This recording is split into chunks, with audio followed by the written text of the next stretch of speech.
So last month, my roommate Chad decided he was going to get into home brewing. He watched exactly 2 YouTube videos, bought a kit off Craigslist, and announced he was about to become the king of craft IPAs. I figured, hey, worst case scenario, we get some questionable beer, best case, we open a microbrewery and never have to pay for drinks again. The first sign things were off was when I walked into the kitchen and saw Chad reading the instructions upside down, muttering something about letting the hops meditate. A few days later, the entire apartment started smelling like a gym bag left in a sauna. Chad assured me that it's just the fermentation process, bro.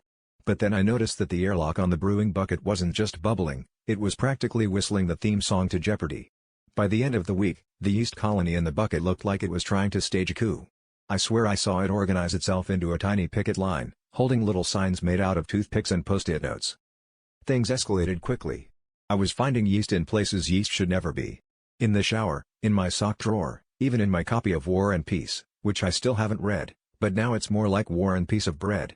I tried to reason with the yeast, but every time I opened the lid, it just hissed at me and demanded a better Wi-Fi connection. Chad, meanwhile, was treating it like a pet, giving it names and asking if we should get it a subscription to Netflix. Long story short, our landlord showed up for an inspection, took one look at the situation, and handed the yeast an application for release. Apparently, if a microbe lives in your house for more than 30 days and pays utilities, the yeast was definitely running up our water bill, it's legally considered a tenant. So now I'm sharing a bathroom with a sourdough starter, and Chad swears it's only fair that the yeast pays rent. After all, it's the only roommate around here that's actually raising the dough.